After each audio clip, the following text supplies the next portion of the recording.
Swayam Prabha. Digital India. Educated India.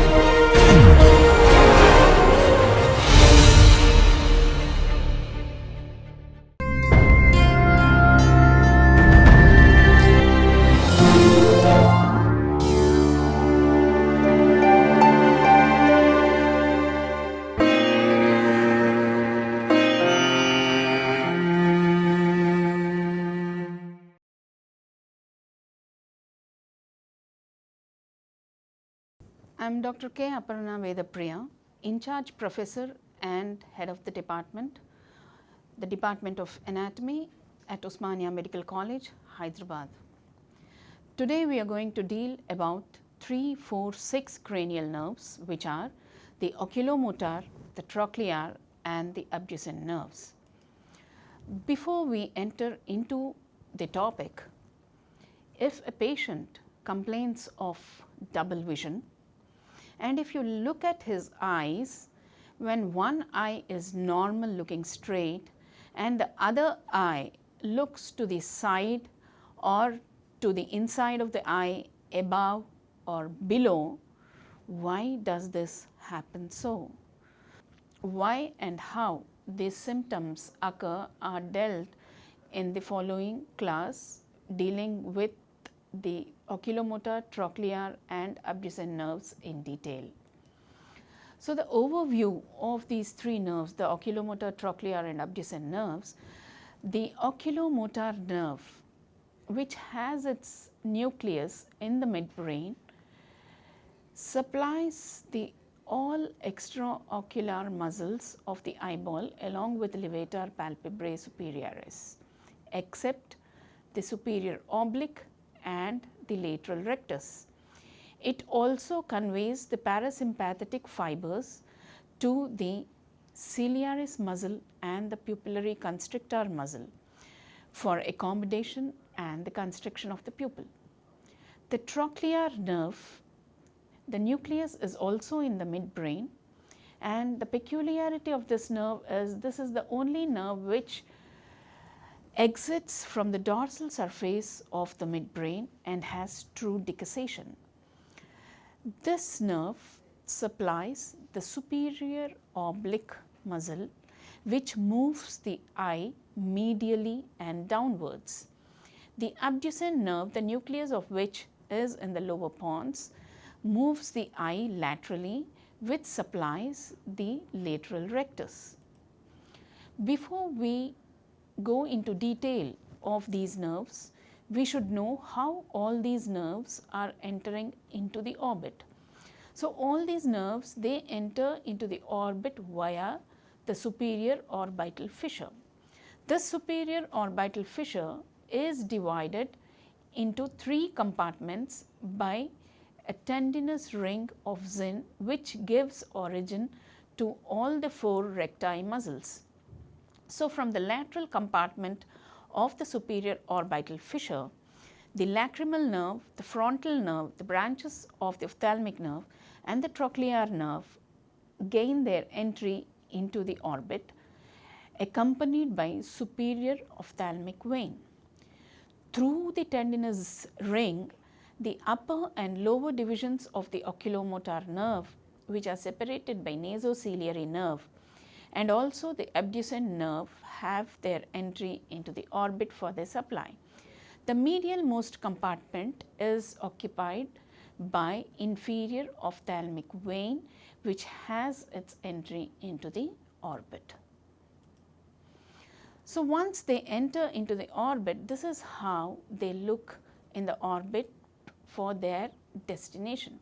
So, this is the tendinous ring of Zinn, which is giving origin to all the 4 recti muscles. So, from the lateral compartment, this is the trochlear nerve, which is supplying the superior oblique muscle only. So, the upper division of oculomotor nerve supplies the superior rectus and the levator palpebrae superioris. The inferior division of the oculomotor nerve supplies the medial rectus, the inferior rectus and the inferior oblique. The abducens nerve which is between the upper and lower divisions of the oculomotor nerve, supplies the muscle, the lateral rectus only. So, coming to the detailing of the oculomotor nerve. The oculomotor nerve is entirely a motor nerve which supplies levator palpebrae superioris and all other extraocular muscles of the eye except the lateral rectus and superior oblique. It also innervates the sphincter pupillae and ciliaris muscles of the lens by the parasympathetic fibers which it carries from the Edinger-Westphal nucleus. So, the functional components of the oculomotor nerve are, it mainly carries the somatic efferent fibers which is concerned with the movements of the eyeball. The somatic efferent column is in line with the trochlear nerve, the abducens nerve and the 12th cranial nerve also. It also carries general visceral efferent fibers which are responsible for accommodation and the contraction of the pupil via the parasympathetic fibers. The proprioception fibers from the extraocular muscles are carried along by this oculomotor nerve, in turn relaying into the ophthalmic nerve and then into the mesencephalic nucleus of the trigeminal nerve. So, this oculomotor nerve has its origin from the oculomotor nucleus. So, this oculomotor nucleus is a complex nucleus which is ventromedial to periaqueductal grey matter of midbrain, which is at the level of superior colliculus. All the nuclear components has ipsilateral supply except the midline nucleus which supply bilaterally. So, the caudal central nucleus gives its fibers to levator palpebrae superioris of both sides. The raphe nucleus gives its fibers to the superior rectus of both the sides, and the dorsal lateral nucleus gives its supply to the inferior rectus of the same side. Intermediate nucleus gives its supply to the inferior oblique of the same side. Ventromedial nucleus gives its fibers to the medial rectus of the same side. And the Edinger-Westphal nucleus, which gives the preganglionic fibers of the parasympathetic fibers, are relayed in the ciliary ganglion. The postganglionic fibers from the ciliary ganglion in the form of short and long ciliary nerves are supplying the ciliaris muscle and the sphincter pupillae muscle, which is responsible for the accommodation and the sphincter action, constriction. Coming to the deep origin of the oculomotor nucleus, the oculomotor nucleus is ventromedial to the aqueduct of the grey matter at the superior colliculus level. All the nuclear components have ipsilateral supply except the midline nucleus, which have its bilateral supply. The central connections are the corticonuclear fibers from the motor cortex of the both cerebral hemispheres are relayed into both the oculomotor nuclear complex, and it has connections from the medial longitudinal fasciculus, which also in turn connects with the 4th, 6th, 8th cranial nerves for the coordination movements of the eyeball. It also has connections from the tectobulbar tract, which connects visual cortex and the superior colliculus, which is responsible for visuoprotective reflex. And it also has connections from the pretectal nucleus, which is concerned with the direct consensual reflex. So, from the origin, there are about 12 to 15 fibers of the oculomotor nerve. They arise and they pass through the tegmentum of the midbrain via the red nucleus and the medial aspect of the substantia nigra and appear through the oculomotor sulcus, having the convexity laterally all through its course. After entering into the oculomotor sulcus, it is seen in the interpeduncular fossa, which passes between the posterior cerebral and superior cerebellar arteries, and lateral to the posterior clinoid process, it enters into the cavernous sinus and then divides into two rami, which enters into the superior orbital fissure through the tendinous ring. So, in the cavernous sinus, the oculomotor nerve is related to the trochlear nerve just above to that nerve.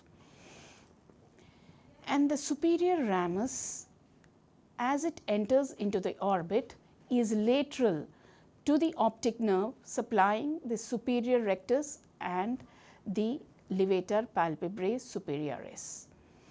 And the inferior ramus of the oculomotor nerve divides into three branches, which supplies the medial rectus, the inferior rectus, and also the inferior oblique. A branch from the inferior oblique is relayed into the ciliary ganglion, which carries the parasympathetic fibers of the Edinger-Westphal nucleus, and the ciliary ganglion is present between the lateral rectus and the optic nerve.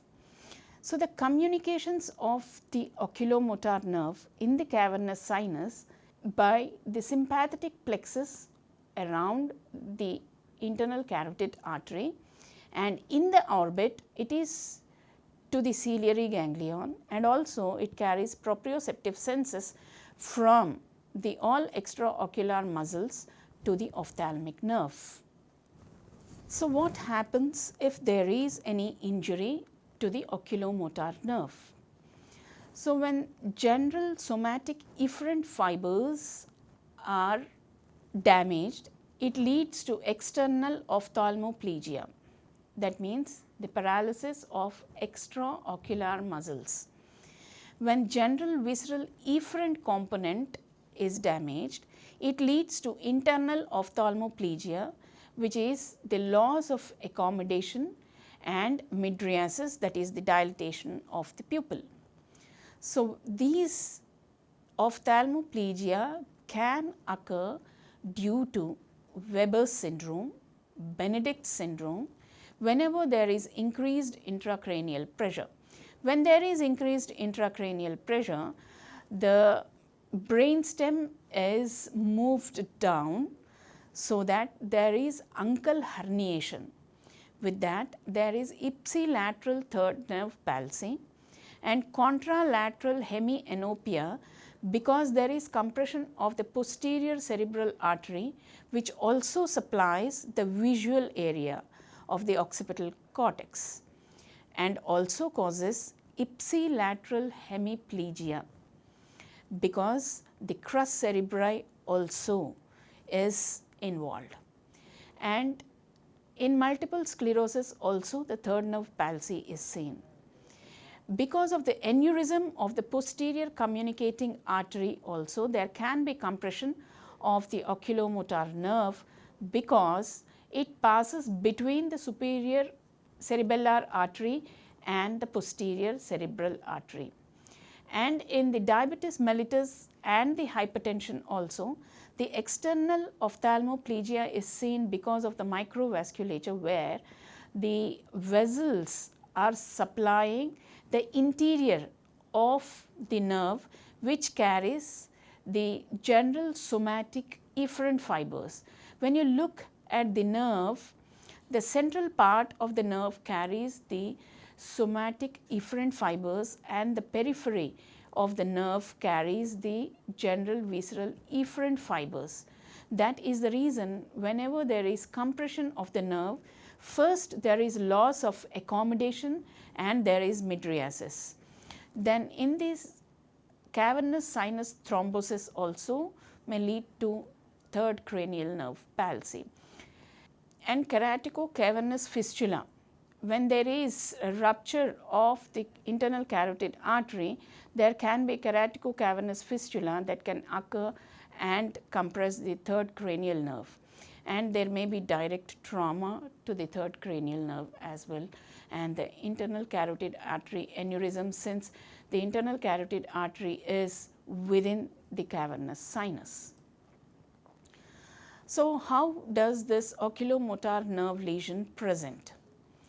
The lesion presents with the lateral squint and there is diplopia.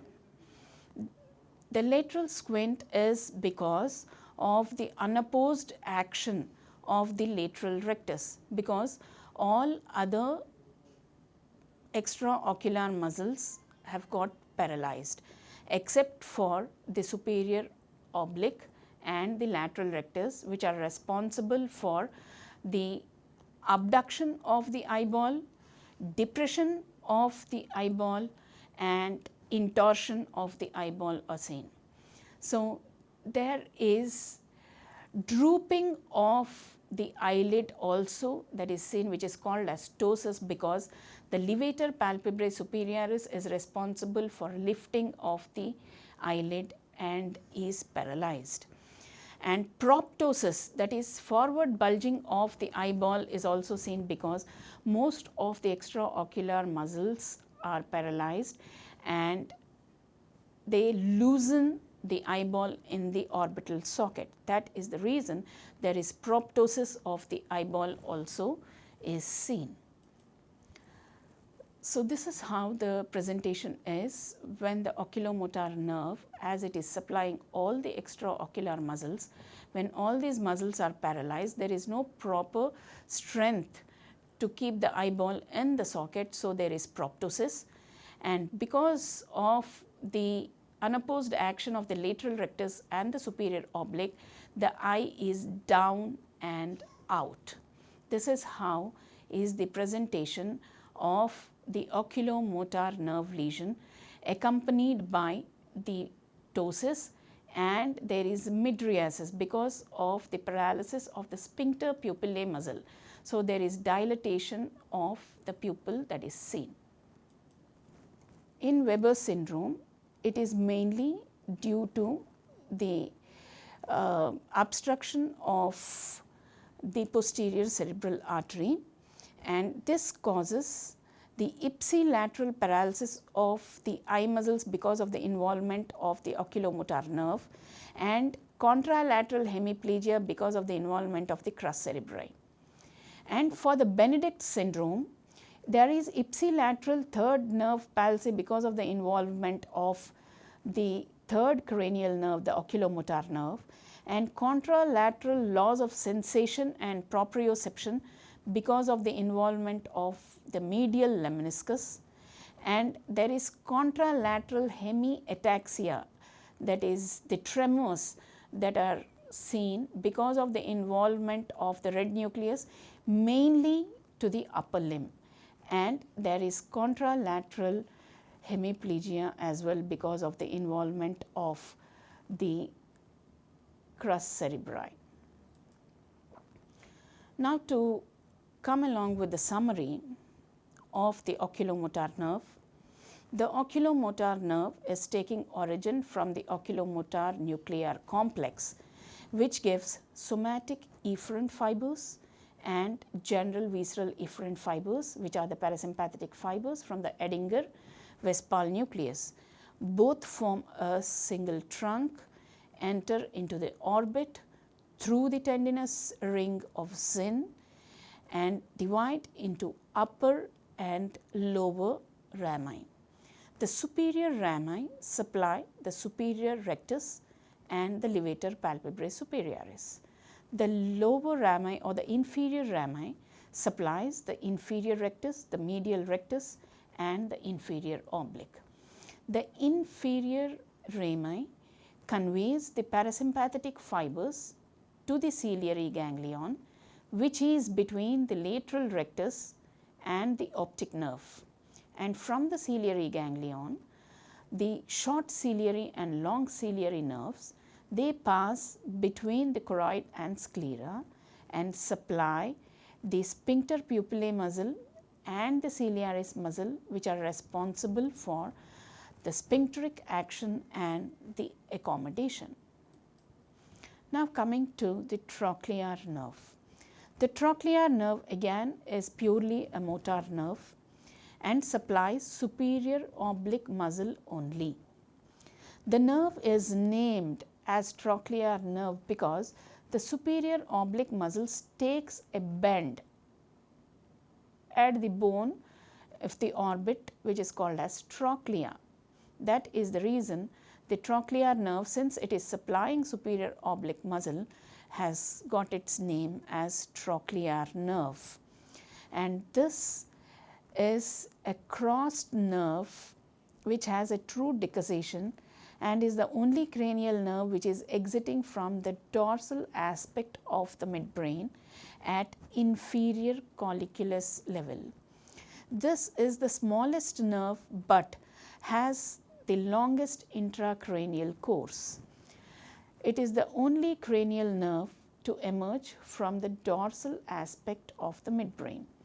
Coming to the functional components, it has only the somatic efferent component, which is concerned with the movement of the eyeball because it also is arising from the preauric somoids, which is in line with the oculomotor and abducens nerves. Also carries proprioceptive impulses from the superior oblique muscle to the mesencephalic nucleus of the trigeminal nerve via the ophthalmic nerve. The deep origin of the nerve is from the nucleus of the trochlear nerve is at the floor of the aqueduct at the inferior colliculus level. So, the central connections for the trochlear nucleus are from both the cerebral cortex, and it also has connections from the medial longitudinal fasciculus along with third coordination of eye movements. It has connections with the tectobulbar tract, which is responsible for the visio-protective reflex, which connects to the superior colliculus as well. Coming to the course, superficial origin, the trochlear nerve exits out of the nucleus, turns laterally, dorsally, and winds the periaqueductal gray matter and decussate at the anterior medullary velum. From the side of the frenulum veli at the inferior colliculus level, it winds round the midbrain, the basis pedunculi or the crus cerebri, and then passes between the posterior cerebral artery and superior cerebellar artery and lateral to the posterior clinoid process enter into the cavernous sinus, where it is related above with the oculomotor nerve and below with the ophthalmic division of the trigeminal nerve, which is called as V1, and then enters into the orbit via the lateral compartment of the superior orbital fissure, and then it supplies the superior oblique muscle from its orbital surface. It is having communications in the cavernous sinus with the sympathetic plexus around the internal carotid artery, and in the superior orbital fissure it is communicated with the frontal nerve and the lacrimal nerve. The peculiarities of the trochlear nerve are: it is the only cranial nerve which is exiting from the dorsal aspect and has the true decussation of the nerve before it emerges from the brainstem. Coming to the clinical anatomy of the trochlear nerve, as it supplies the superior oblique muscle whose functions are the depression of the eyeball, the intorsion of the eyeball, and the abduction of the eyeball. So, all these movements are lost. So, the eye appears up and in because of the loss of capability of abduction and depression. So, the trochlear nerve palsy presents with diplopia, which is mainly the vertical diplopia. So, the person with the trochlear nerve palsy has difficulty in walking down the stairs and inability to rotate the eye inferolaterally also. So, to compensate the vertical double vision, the person will tilt the head to the opposite direction with tucked in chin, so that the injured nerve is in extorted position because intorsion of this eyeball is lost because of the palsy to the superior oblique muscle. To compensate for the vertical double vision, with the tilting of the head to the opposite side, the axis of both eyes are maintained by intorsion of the normal eye, so that the double vision is compensated with the tilting of the head and tucked in chin. So, this fourth nerve palsy may be due to the diabetes and hypertension, aneurysm of the related vessels, which are mainly the posterior cerebral and superior cerebellar artery, where the nerve goes between these two vessels, and the berry-aneurysms of the posterior communicating artery as well. And cavernous sinus thrombosis also may result with the compression of the trochlear nerve, resulting in these symptoms. Coming to the summary of the fourth cranial nerve, the fourth cranial nerve nucleus is present at the level of inferior colliculus at the floor of the aqueduct, and it passes backwards, decussates at the anterior medullary velum, and then winds round the midbrain, the basis pedunculi, and in the interpeduncular fossa it passes between the posterior cerebral artery and the superior cerebellar artery, and lateral to the posterior clinoid process enters into the cavernous sinus placed in the lateral wall of the cavernous sinus related to the oculomotor nerve in front and the ophthalmic nerve behind, enters via the superior orbital fissure from its lateral compartment into the orbit, supplying the superior oblique muscle. Coming to the abducens nerve. The abducens nerve also is entirely a motor nerve which supplies lateral rectus muscle. It is the most vulnerable cranial nerve of the 3, 4, 6 cranial nerve to be damaged in the trauma involving cranium because it has a longest intracranial course. The functional components of the abducens nerve are having the somatic efferent fibers, which are again in line with the oculomotor nerve and the trochlear nerve, and is responsible for its supply to the lateral rectus, which has lateral movement of the eyeball. It also carries proprioceptive impulses from the lateral rectus to the mesencephalic nucleus of the fifth cranial nerve via the ophthalmic nerve, with its communication to the ophthalmic nerve within the orbit. The deep origin of the nerve. The nucleus of the abducens nerve is beneath the floor of the fourth ventricle and beneath the facial colliculus, which is formed by the internal genu of the seventh cranial nerve fibers, which wind round the nucleus of the abducens nerve. So, the placement of the adjacent nucleus is in the floor of the fourth ventricle beneath the facial colliculus. The central connections of which are from the cerebral cortex bilaterally and is connected to the medial longitudinal fasciculus along with oculomotor, trochlear and the vestibulocochlear nerves, which altogether have the coordinated movements of the eyeball and is related to tectobulbar tract for the which connects the visual cortex and superior colliculus for visuoprotective reflex. It has connections with the para-abducent nucleus, where the para-abducent nucleus gives out most of the fibers of the abducent nucleus and is connected to the third and fourth cranial nerve via the medial longitudinal fasciculus for the coordinated ocular movements. The superficial origin of the abducent nerve.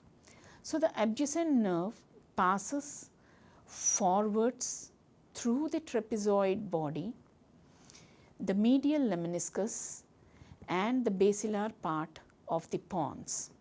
At the surface of the lower border of the pons, which is related to the pyramid of the medulla oblongata, it exits out and is in the cisterna pontis, where it is crossed by the anterior inferior cerebellar artery.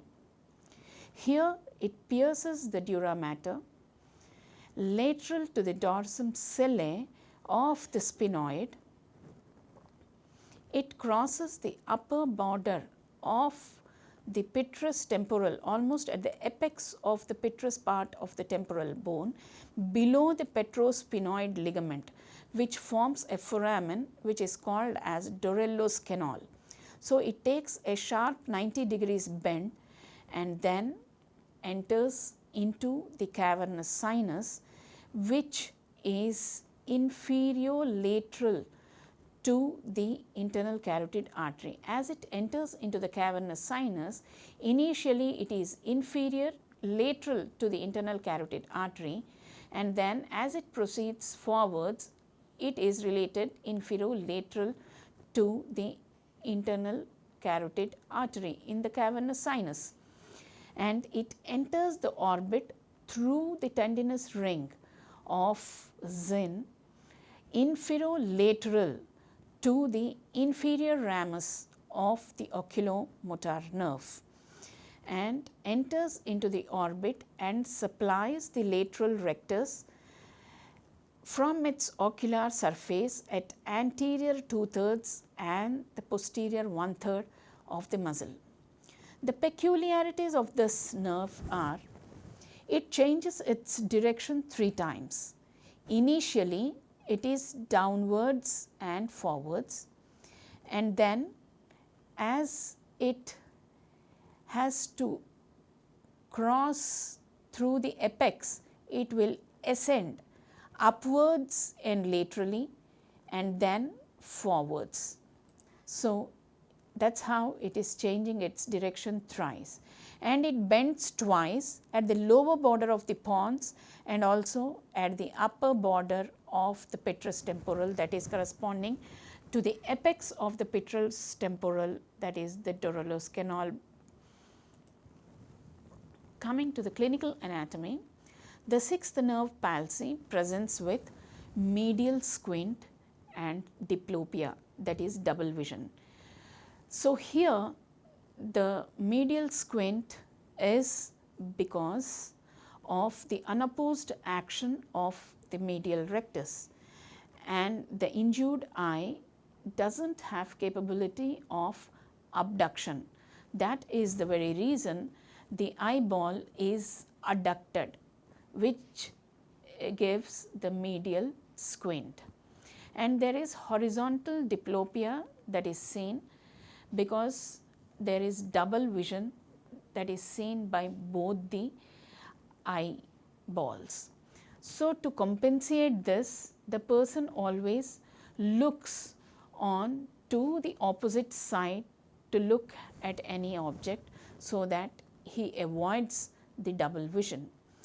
And this can be due to the sixth nerve palsy, can be due to brainstem syndrome, that is, during the intracranial pressure increase, there is the shift in the brainstem which causes its pressure over the sixth cranial nerve against the tentorium cerebelli. And as this nerve ascends over the clivus and turns 90 degrees to enter into the Dorello's canal, there it can be get compressed by the petroclinoid ligament, and that is where it is called as petrous apex syndrome. Since it is within the cavernous sinus, even there is any pathology with the cavernous sinus, this sixth cranial nerve can get compressed. And in the orbital syndromes, when there are any tumors in the orbit, also the sixth cranial nerve can get compressed along with the trauma. And of course, the diabetes and hypertension also leads to the damage to the sixth cranial nerve. So when the nerve is damaged, the eyes are seen in. The eyes are in the sixth nerve palsy, which represents the medial squint along with double vision.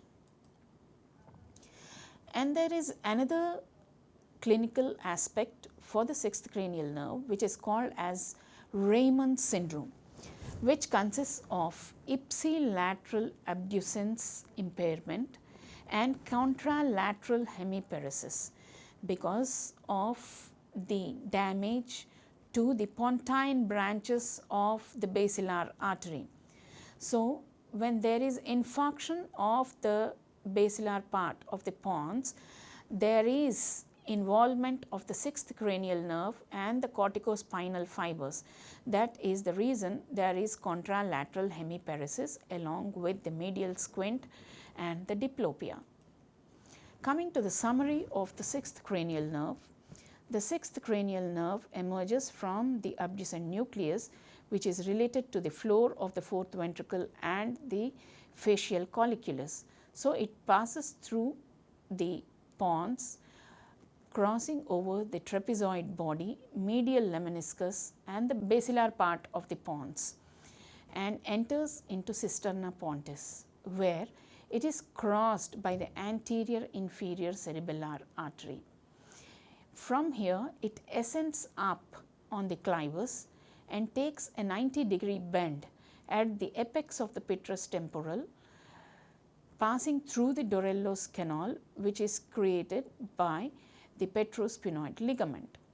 And then it enters into the cavernous sinus, related laterally to the internal carotid artery initially, and as it courses forward, then it is related to the inferolateral to the internal carotid artery, enters through the tendinous ring of the Zinn of the superior orbital fissure, enters into the orbit to supply the lateral rectus.